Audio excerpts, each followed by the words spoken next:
El Salmo 106, versos 4 y 5. David, ¿podrías leer ese salmo, por favor? Acuérdate de mí, oh Jehová, según tu benevolencia para con tu pueblo.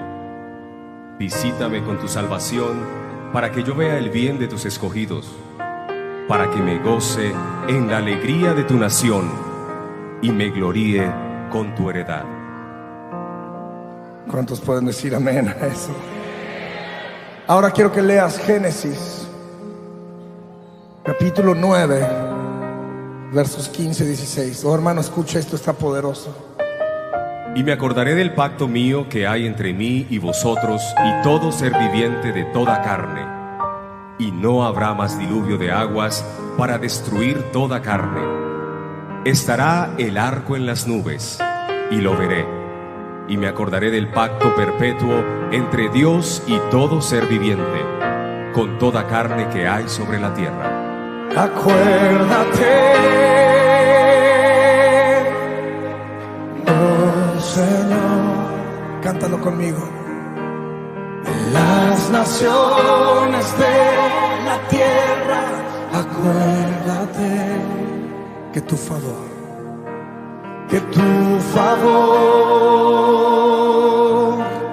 y tu amor se han derramado sobre el mundo, oh Señor, en tu bondad. Acuérdate, en tu bondad, acuérdate. Señor, queremos pedirte por las naciones de la tierra. Queremos pedirte que tengas misericordia de nosotros, que en tu favor y tu bondad escuches el clamor de tus hijos en esta noche, escuches el clamor de tus hijos alrededor del mundo entero. Que tengas misericordia de las naciones, ten misericordia de nuestro país. Hermano, levante su voz y ahí donde usted está empiece a clamar al Señor y a decirle: Señor, acuérdate que tú eres un Dios de pactos y que guardas los pactos desde la antigüedad, que nunca has fallado a tu palabra, Señor, y que nunca fallarás a tu palabra jamás. Señor, clamamos esta noche por las naciones de la tierra, que te acuerdes de ellas en misericordia, con tu favor, en el nombre de Jesús. Alguien diga amén. Acuérdate, oh Señor, cántelo conmigo, de las naciones de la tierra. Acuérdate que tu favor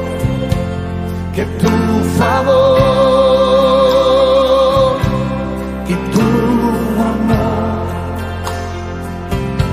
se han derramado sobre el mundo, oh Señor, en tu bondad. Acuérdate, Señor, acuérdate, Señor, de las naciones de la tierra. Acuérdate que tu favor y tu amor se han derramado sobre el mundo, oh Señor, en tu bondad. En tu bondad, acuérdate, en tu bondad, en tu bondad, acuérdate, en tu bondad, Señor, en tu bondad, acuérdate. Dice una vez más, en tu bondad. Acuérdate.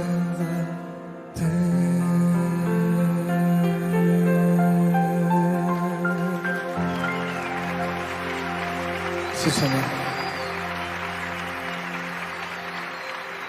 Oh, gracias, Padre.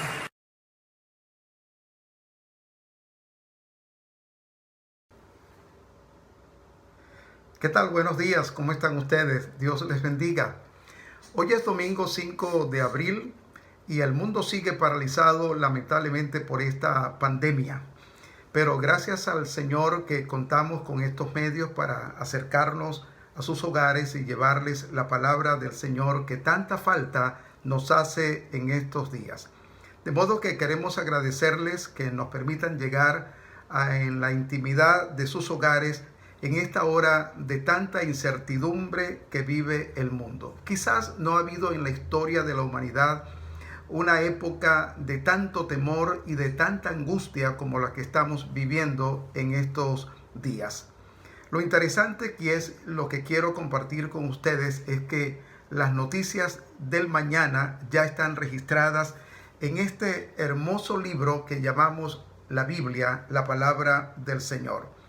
Hay una pregunta que por muchos años y muchos siglos la gente se ha formulado. ¿Por qué suceden males en la tierra? ¿Por qué suceden males en el mundo? Si Dios es soberano, ¿por qué no hace que esta pandemia se detenga? Si Dios es soberano, ¿por qué tanta gente muere de hambre en el mundo? Si Dios es soberano, ¿por qué no detiene tantos conflictos bélicos que han causado tanto daño y tanta muerte en el mundo? Bueno, los teólogos se han debatido entre dos asuntos: la voluntad permisiva de Dios y la voluntad directiva de Dios. Y muchos han dado respuestas en este particular. Dicen que la voluntad permisiva de Dios es el hecho de que Dios le permite al hombre hacer ciertas cosas, pero que no está dentro de la voluntad del Señor. Eso llaman la voluntad permisiva de Dios. Y la voluntad directiva de Dios es la voluntad del Señor que está expresamente registrada en las Sagradas Escrituras. Y nosotros queremos, por supuesto, hablar un poquito en este particular porque la voluntad de Dios es aquella que está revelada en su palabra, la Biblia, y que podemos tener seguridad de que Dios quiere que las cosas sean así. Pero por muy insignificante que sea una situación, si pasa es porque fue la voluntad de Dios que pasara. Dios mismo la permitió con un propósito.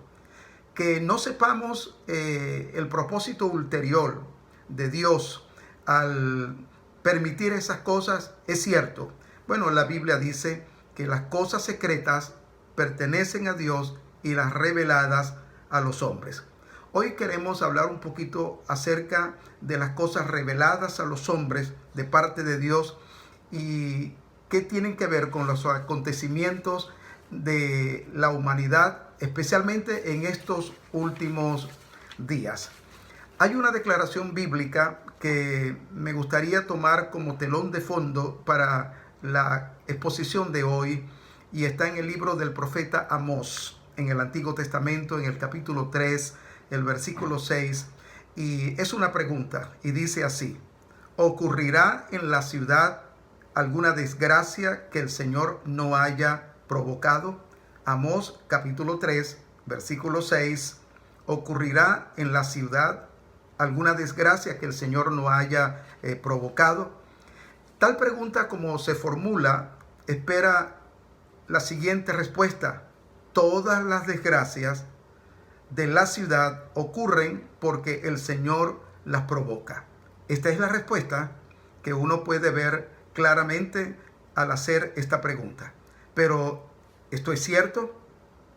¿No será cuestión de mala traducción? No, ya veremos que no. Bueno, qué interesante que la palabra que se traduce aquí, desgracia, en la Nueva Versión Internacional, en la versión Reina Valera, la traduce mal. Y es la misma palabra para adversidad, para aflicción, para agravio. También puede ser traducida calamidad, castigo o desastre. Y el verbo provocar, que la versión Reina Valera la traduce hacer, tiene en Dios el sujeto, es decir, Dios es el que hace, Dios es el que provoca estas calamidades. En este libro del profeta Amós, esta vez en el capítulo 9, el versículo 4, dice Dios: y pondré sobre ellos, es decir, el pueblo de Israel, mis ojos para mal y no para bien. De modo que vamos a entrar a considerar estos asuntos porque tenemos que comprender un poquito qué es lo que está pasando a la luz de la palabra del Señor.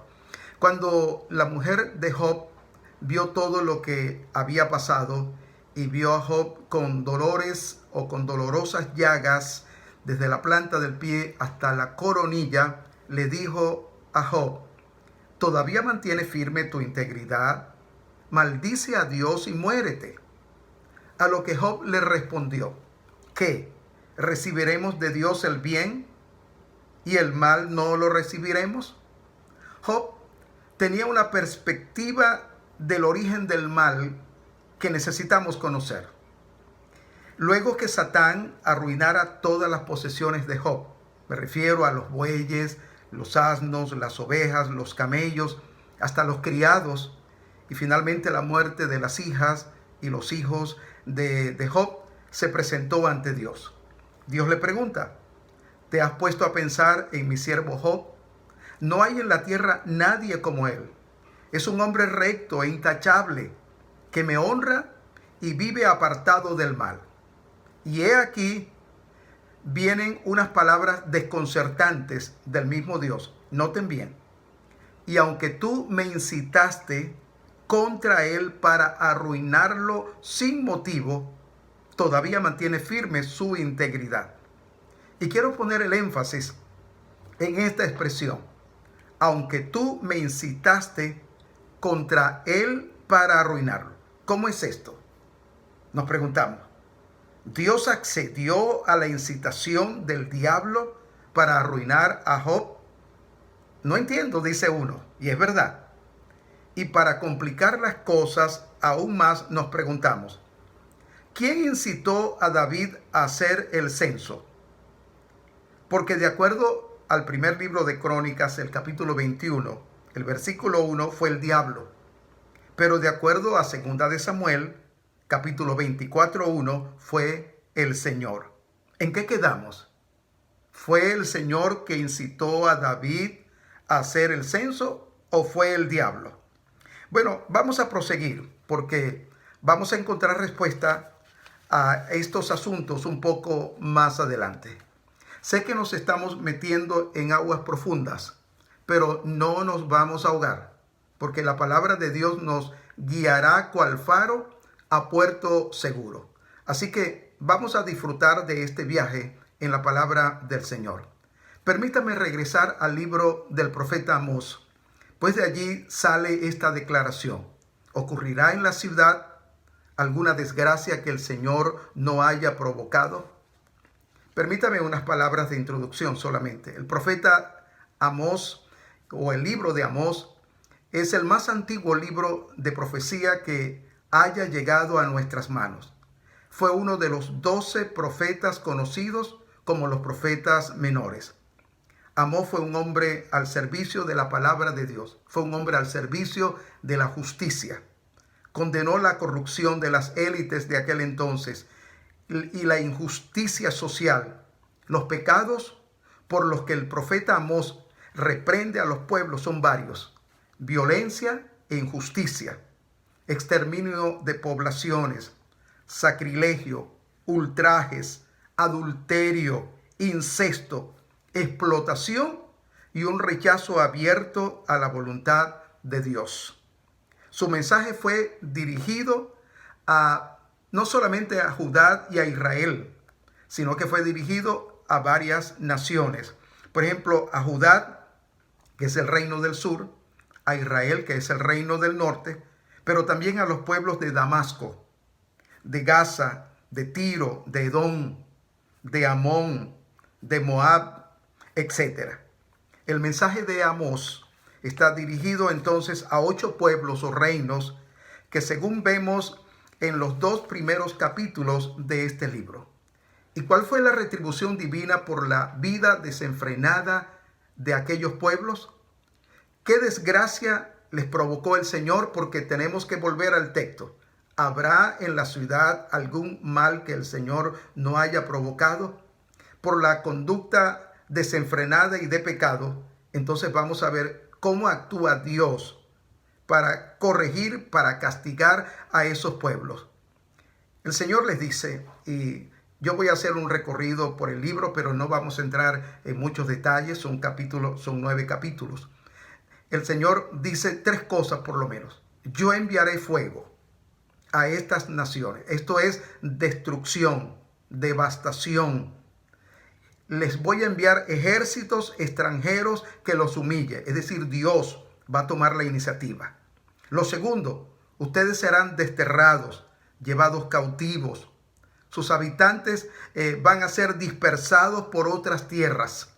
Y lo tercero, mandaré mortandad.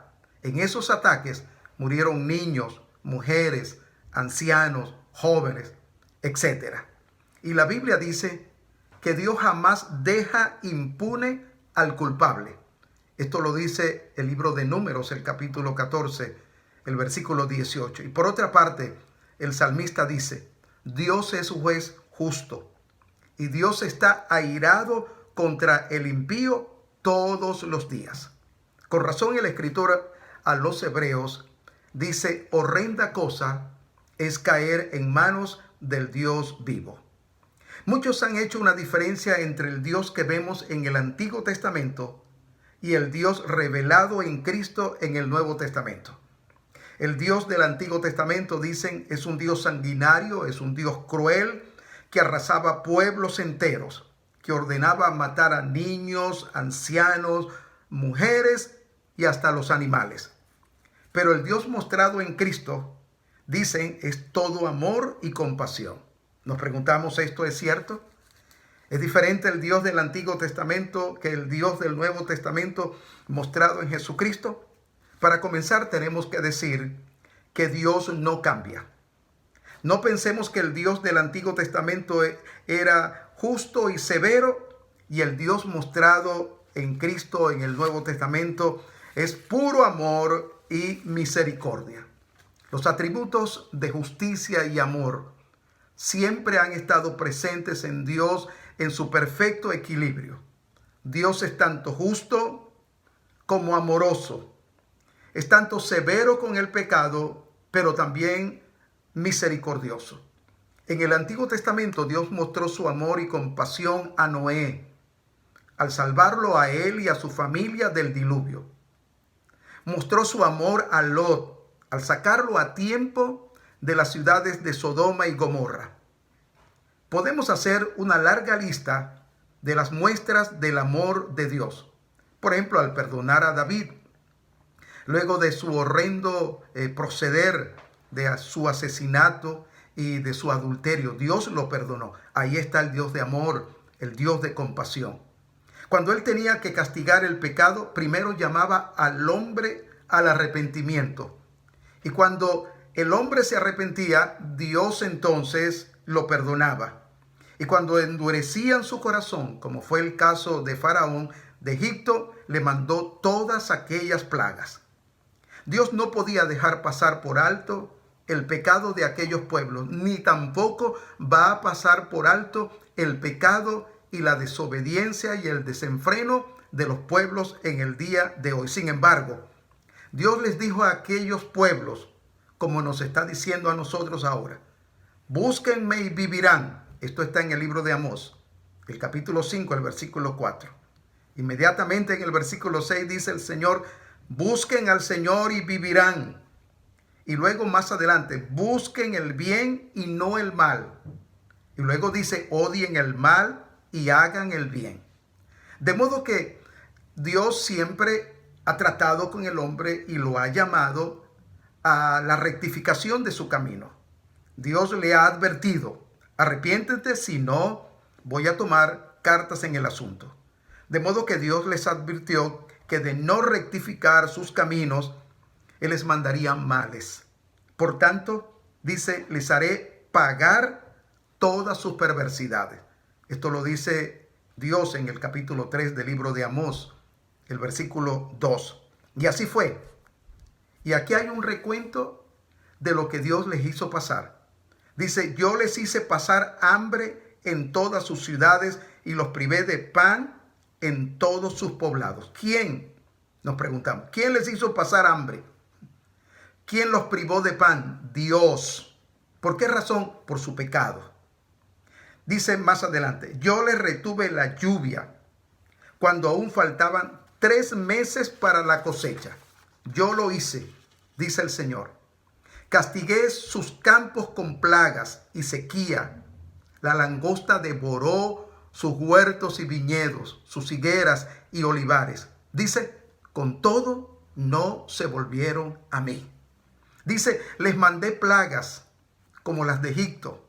Pasé por la espada a sus mejores jóvenes. Con todo no se volvieron a mí. De modo que Dios está airado con el hombre, con el pueblo que le da la espalda. Les hice pasar hambre en todas sus ciudades, los privé de pan en todos sus poblados, con todo no se volvieron a mí, etcétera, etcétera. Dios había dicho muchos años atrás de este pueblo lo siguiente: he visto a este pueblo y he aquí que es pueblo duro de cerviz, obstinado. He visto lo terco y lo rebelde que es este pueblo. Estos son los males que Dios provocó en aquellos pueblos. Dios los castigó.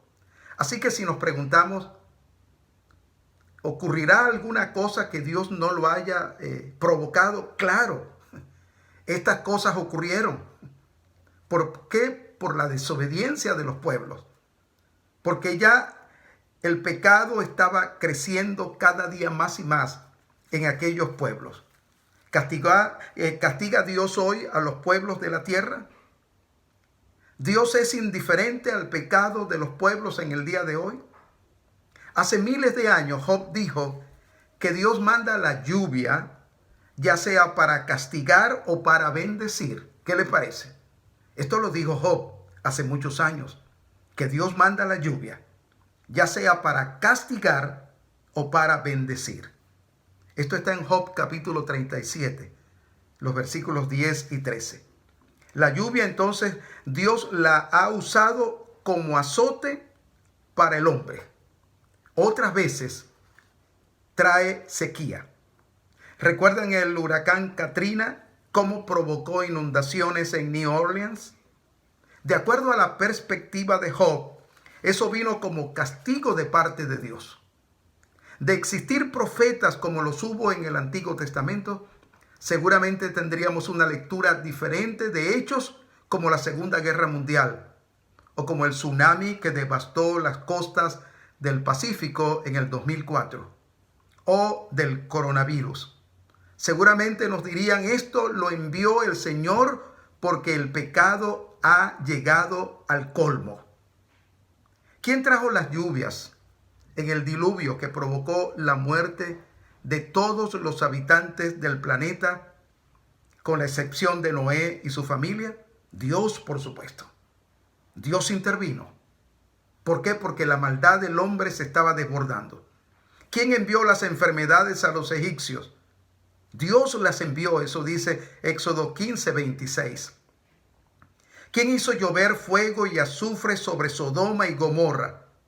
Dios lo hizo. Dios lo hizo. Yo creo que Dios interviene, por supuesto, en los asuntos de los pueblos. Dios no ha dejado a las naciones sin su vigilancia. Y yo creo que Dios está airado, como dice la Escritura, todos los días con el hombre. Y si nos preguntamos, ¿ha perdido Dios interés en la tierra?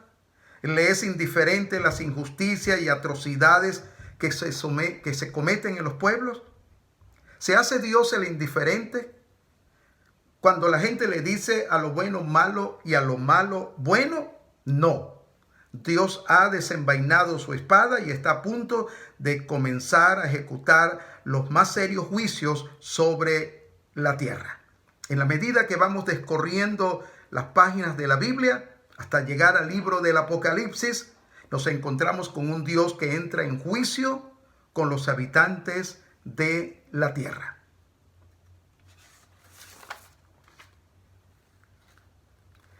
En 2 Timoteo 3, 1 y 4, Pablo nos dice cómo será el carácter de los hombres en los últimos tiempos. Y dice que vendrán tiempos difíciles. Noten, vendrán tiempos difíciles. Por supuesto, Pablo escribe esto hace 2000 años atrás. Si lo dijo hace 2000 años atrás, ¿cómo será ahora, verdad? Siempre ha habido pecado, pero Cristo nos advirtió que el pecado se multiplicaría sobre la tierra. Dice que vendrían entonces tiempos difíciles y luego presenta una lista de cómo serán las personas, el carácter de los hombres en esos tiempos difíciles o en estos últimos tiempos. Estarán llenos de egoísmo y avaricia. Serán jactanciosos, arrogantes, blasfemos, desobedientes a los padres, ingratos, impíos, insensibles, implacables, calumniadores, libertinos y un gran etcétera. Estas cosas están provocando el juicio de Dios sobre las naciones. Gente que está haciendo tanto daño y Dios tiene que intervenir, claro está. Pero hay algo que debe preocuparnos a los cristianos. En el contexto de la segunda venida de Cristo, el apóstol Pedro dice, porque es tiempo de que el juicio comience por la familia de Dios. Y si comienza por nosotros, dice Pedro, ¿cuál no será el fin de los que se rebelan contra el evangelio de Dios? Esto lo dice en Primera de Pedro, el capítulo 4, el versículo 17. De modo que estamos entrando en una nueva etapa como sociedad mundial. Lo que estamos viviendo nunca se había visto con antelación. Hay temor y desesperanza en el mundo. Hace 2000 años atrás, Pablo escribió, la noche está muy avanzada y se acerca el día. La noche aquí representa el reino del mal, que cada día crece y se esparce por el mundo. Jesucristo nos advirtió que la maldad se multiplicará y con ello se avecinan, por supuesto, los juicios de Dios. Yo estaba haciendo o tratando de hacer una comparación, lo que dice Daniel, que la ciencia aumentará, pero Cristo dice que la maldad se multiplicará. Noten, aumentar y multiplicar. Lamentablemente, muchos de los adelantos científicos, el hombre lo está tomando para hacer daño. De modo que cada día la maldad va creciendo a pasos agigantados. Y Dios tiene que poner coto, un parado a todo esto, como fue en el caso del diluvio, en los albores de la humanidad. No sabemos exactamente cuánto tiempo había transcurrido entre la creación de Adán y Eva y Noé y el diluvio. No sabemos. Pero en ese lapso, la maldad se multiplicó. Una violencia descomunal. Tal es así que Dios interviene para destruir y acabar a toda aquella humanidad. Dios interviene porque es su creación. Y Dios tiene que castigar el pecado. La noche entonces representa aquí el reino del mal. No crean ustedes que este mundo va a mejorar. Lamentablemente este mundo va a empeorar según las páginas de la Biblia. El mal está haciendo metástasis en todo el mundo. La iglesia será perseguida con leyes que favorecen los supuestos derechos de otros. Me refiero a homosexuales, lesbianas, pedófilos y demás. Cada día están las naciones aprobando leyes para casar hombres, para casar mujeres. Están aprobando leyes para permitir el aborto. Están aprobando leyes para relaciones de adultos con niños o relaciones con animales. Esto lo estamos viendo. Esto está llegando realmente al colmo. Recientemente grupos del llamado movimiento LGBT, es decir, lesbianas, gays, bisexuales y transexuales, presionaron a las autoridades de Liverpool, en Inglaterra, para impedir la celebración de una campaña evangelística de la Asociación Billy Graham que se efectuaría en el venidero mes de junio y que estaba programada desde hacía un año atrás. La razón, dijeron, su mensaje es incompatible con nuestros valores. ¿Cuál creen ustedes que le espera a la ciudad de Liverpool? Un juicio de Dios, lamentablemente. Hace un par de días, el comisionado especial de la ONU en el ámbito de libertad de religión, un señor de nombre Ahmed Chaeb, dijo que es hora de que las principales religiones del mundo, escuchen bien, se sometan a la autoridad de las Naciones Unidas y sus organismos de derechos humanos. De lo contrario, la ONU debería anular las creencias de las religiones convencionales para favorecer a las lesbianas, a los gays, a los bisexuales y transexuales. ¿Qué vendrá? No hay duda que una mayor descomposición moral, una mayor descomposición espiritual, social y en otros campos. Esto está abriendo las puertas para los juicios de Dios, de acuerdo al Apocalipsis. No es mi intención en esta plática abordar dichos juicios. Será para otra ocasión, claro está.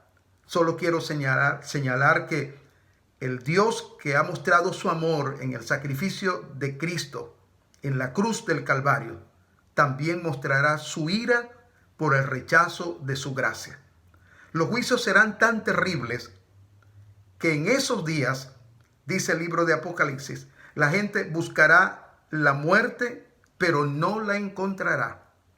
Que desearán morir, pero la muerte huirá de ellos. Qué terrible, ¿verdad? Será esto. Pero observen. Dice, el resto de la humanidad, los que no murieron a causa de estas plagas, tampoco se arrepintieron de sus malas acciones, ni dejaron de adorar a los demonios y a los ídolos de plata, bronce, piedra y madera. Tampoco se arrepintieron de sus asesinatos, ni de sus artes mágicas, de su inmoralidad sexual y de los robos. Fíjense, con todos los juicios de Dios, la gente no se arrepintió. Y la historia, por lo menos de estas 8 naciones que he mencionado en el libro de Amós, que con todo lo que Dios hizo, dice, no se volvieron a mí, no se volvieron a mí. Y dice que el pecado de aquellas naciones llegó al colmo. Es como Dios dijo, se pasaron, se volvieron cada día más hostiles a Dios. Y Dios tuvo que intervenir. Entonces no hay duda que Dios tiene la historia de la humanidad en sus manos. De principio a fin, Él interviene de forma personal en la historia del hombre, de principio a fin. El paraíso perdido, qué interesante. El paraíso perdido del libro del Génesis reaparece en el libro del Apocalipsis con estas palabras.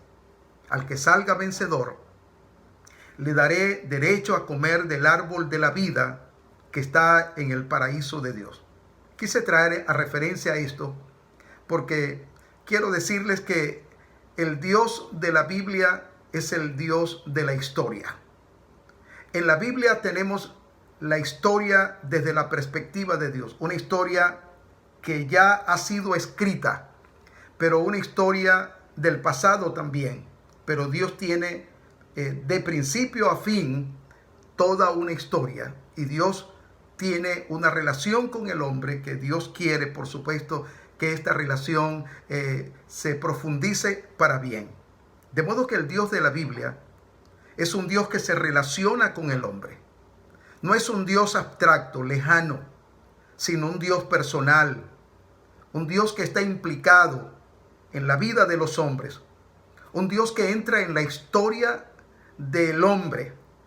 Él es el Señor de la historia. Por eso conduce los acontecimientos sin mezclarse con ellos.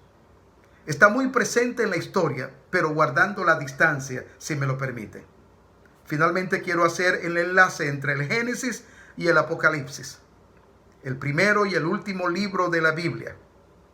De modo que el paraíso perdido en el libro del Génesis reaparece en el libro del Apocalipsis con estas palabras: al que salga vencedor, le daré derecho a comer del árbol de la vida que está en el paraíso de Dios.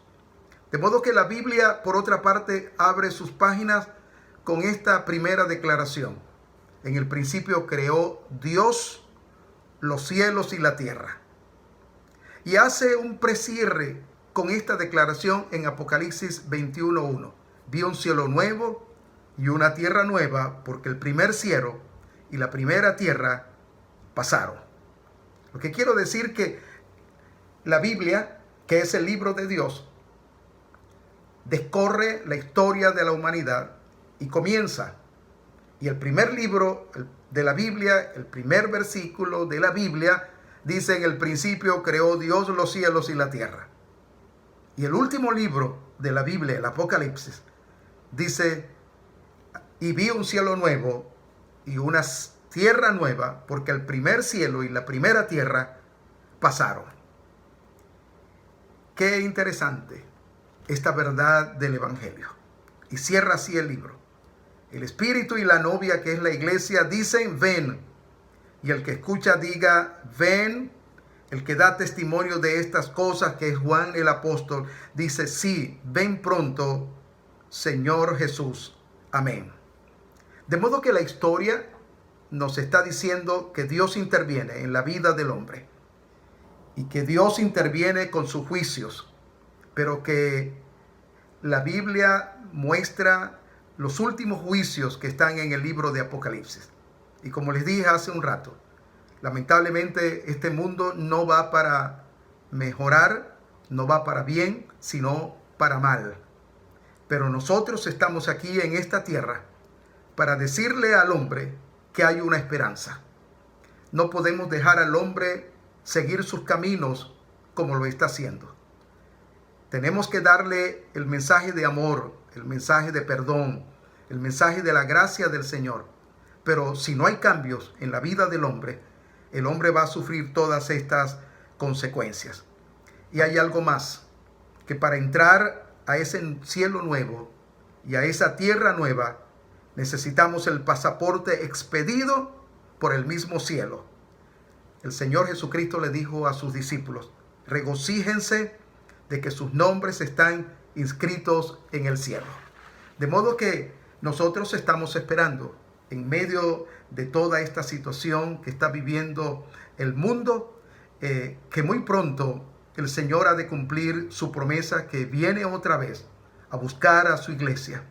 Y tenemos todavía la puerta abierta para entrar.